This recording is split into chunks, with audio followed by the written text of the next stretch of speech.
салом дӯстон, иштирокчиёни финал дар ҳама мусобиқаҳои аврупоӣ маълум шуданд. Шаби гузашта мо 4 исми дастаеро фаҳмидем, ки ба финали мусобиқаҳои Лигаи Аврупо ва Лигаи Конференсияҳо баромаданд. Дар мусобиқаҳои дуввум ва сеюмдараҷаи аврупоӣ ҳам бозиҳои даври нимниҳоӣ хеле ҷолиб сурат гирифтанд. Бори аввал дар таърих дар як мавсими футбол дар финали ҳамаи мусобиқаҳо дастаи италиягӣ баромаданд, ки аз ин мухлисони футболи ниратзурӣ, ки каме калонтар мебошанд, хеле хурсанд шуданд. Имрӯзам ба обзори бозиҳо каме вақт ҷудо карда баъдан ба хабарҳои асосӣ мегузарем. лайки қиматбои худро гузоред ва тамошои хуб ба ҳамаатон. ба наздикии топ-5 чемпионатҳои аврупоӣ ба анҷом мерасад. Манчестер Юнайтед ба меҳмонӣ Борнмунд рафта кӯшиш мекунад 3 холро ба даст орад. Ливерпул барои рохат ёфтан ба Лигаи Чемпионҳо бояд Астон Виллаи сарсахтро шикаст диҳад. Реал Мадрид баъди мағлубият дар Лигаи Чемпионҳо рақобати шадид бо Валенсия интизор аст. Дар чемпионати Италия Наполи қувваи худро бо Интер месанҷад. Чӣ гуна сюрпризҳо моро дастҳо тайёр карданд. Тамошои ин ва дигар рақобатҳои варзиширо бо сарпарасти видеои мо ширкати 1x бозам ҷолибтар кунед. дар оҷа регистратсияи осон, пур кардани маблағ аз тамоми гӯшаву канори дунё, вале аз ҳам муҳим бонус то ҳаҷми $100 дар аввалин пардохт бо промокоди AMG 0777 ссилкаи бозӣ дар комментарияи ин видео. аммо бародарон донед, ки он ҷо ҷои пулкоркунӣ ҳамавақта нест. бозӣ кунед, вале одат накунед.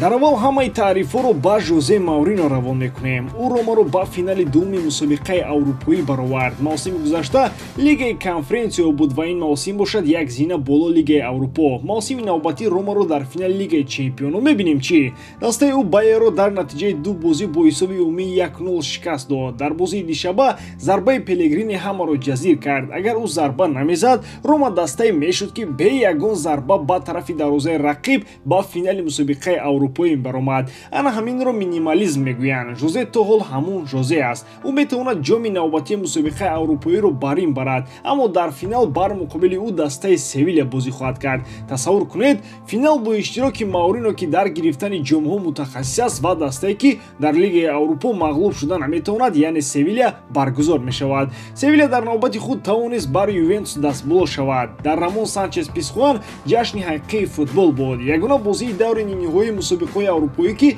бар он ғолиб дар 90 дақиқаи асосӣ маълум нашуд, ҳамин рақобат буд. ҳисоби бозии якум 1-1 дар ин ҷо ҳам такрор ёфт.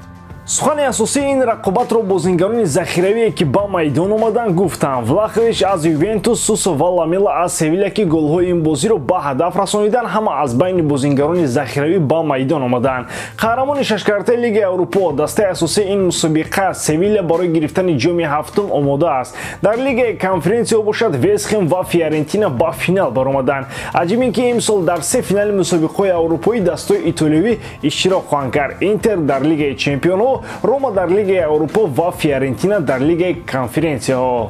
Марко Верати дар ҷустуҷӯи дастаи нав қарор дорад. аз ҳама дастаи писандидааш Реал Мадрид мебошад. бозингари итолиёвӣ мехоҳад ба дастаи шаҳри Мадрид гузариш кунад. нимҳиматгар бо Карло Анчелоти муносибатҳои хеле хуб ва наздик дорад. ин дӯстии онҳо аз замоне оғоз ёфт, ки Карло Анчелоти дар дастаи ПСЖ ба ҳайси сармураббӣ кору фаъолият мекард. Верати ва Карло ин муносибатҳоро нигоҳ дошта тавонистанд. баъди ПСЖ Анчелоти чандин дастаи дигарро иваз карду чандин ҷомҳои дигарро соҳиб шуд, аммо Верати ҳамоно дар ПСЖ аст. пас аз он ки мухлисони ПСЖ Вератиро танқид карданд ва хоҳони рафтани ӯ аз даста гаштанд, ин бозингар дигар намехоҳад дар сафи парижиҳо бошад. роҳбариятам аз ин хабардор аст ва шояд тобистон ба Марко иҷозат бидиҳанд, ки то ба дастаи дигар равад. Верати дар мавқеи худ яке аз беҳтарин футболбозони олам дар чанд соли охир аст. дар маркази майдон ин футболбози итолиёвӣ бозиро дар сатҳи олӣ идора мекунад. давоми ду мавсими охир натиҷаҳои заифи ӯ бо сабаби сегонаи хати ҳамла Мбаппе, Месси ва Неймар заиф шуданд, чунки онҳо ба ақиб танҳо барои абед кардан бармегарданду тамом. баланси даста гум мешавад ва Верати якбора ба зидди чанд бозингар дар хати нимҳимоя мемонад, ки аз ӯҳдаи маҳкам кардани онҳо табиист, ки намебарояд. Пауло Дибала метавонад карьераи худро дар дастаи Челси идома диҳад. Дастаи шаҳри Лондон ба бозингари аргентинӣ қаблан таваҷҷӯҳ надошт, вале бо наздик шудани равзанаи трансферии тобистона диққати лондониҳо ба бозингари аргентинӣ зиёд мешавад. Ҳамаи гап дар сари он аст ки ба Челси бо эҳтимоли ғолиб Маурисио Почеттино меояд. Маъз ӯ мехоҳад Дибаларо дар сафи дастаи Челси бинад. Почеттино аз роҳбарияти Челси хоҳиш кардааст ки бозингари аргентиниро ҳатман дар равзанаи хариду фурӯши тобистона ба Лондон ҷалб намоянд. Агар аз нигоҳи аввал ба назар расад ки харид кардани Дибала аз Рома мушкил мешавад, пас чунин нест. Дар шартномаи ӯ нархи тавонаш хеле кам омадааст, танҳо 12 миллион евро.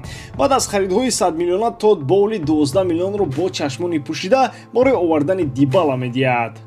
Пауло метавонад ҳам дар хати ҳамла ва ҳам нимҳимоя бемушкилӣ дар чандин мавқеъ бозӣ кунад. Почеттино ҳам ба хотири ҳамин бартарияш мехоҳад Дибаларо ба сафи дастаи худ ҷалб кунад. Арзон будани нархи бозории футболбози аргентинӣ метавонад ин масъаларо ба ҳалшавӣ дар зудтарин фурсат расонад. Ягона мушкилии Дибала осебҳо ҳастанд ки дар футболи шиддатноки Англия шояд аз худ бештар дарак диҳанд. Алексис Санчес метавонад карьераи худро дар дастаи асосии кишвари Фаронса идома бидиҳад. ПСЖ мехоҳад ӯро дар мавқеи Месси истифода барад. ҳамлагери машҳури кишвари Чили айни замон дар Лигаи 1 Фаронса амона дар сафи ПСЖ бозӣ мекунад. ӯ дар ҳамин шабу рӯз шарафи дастаи Марселро ҳимоя мекунад. бозиашам дар дастаи мазкур бад нест. Яке аз судобозони Олимпик Марсел ки мухлисони тим бозиашро меписанданд, маъз Алексис Санчес мебошад. сифатҳои хеле хуби бозии ӯ дар дастаи Марсел маълум шуданд. онҳо қаблан дар Арсенал хеле хуб аён буданд ва дар Манчестер Юнайтед ҳам гоҳ-гоҳ аз худ дарак медоданд. ӯ метавонад дар хати ҳуҷум васеъгии хеле хубро таъмин кунад. ҳамчунин футболбози мазкур биниши хеле хуби майдон дорад. ҳаҷми хеле зиёди корро дар наздикии ҷаримагоҳи рақиб ва дар дохили он иҷро карда метавонад. бо дар назардошти сину сол Санчес солҳои охир суръати худро аз даст додааст, вале надоштани суръати баландро бо хислатҳои дигари футболӣ иваз кардааст, аз ҷумла дар вақти зарурӣ пас додан ва идора кардани ҳамдастагони худ дар лаҳзаҳои зарурӣ.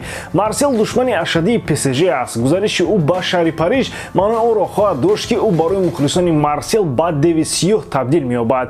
баъди ин трансфер ӯ беҳтараш дигар ба Марсел умуман наравад. то ҳол маълум нест ки худи Санчес дар ин бора чӣ андеша дорад. барои боз дар сафҳои аввал будан ва аз худ дарак додан шояд Алексис пешниҳоди ПСЖро қабул кунад.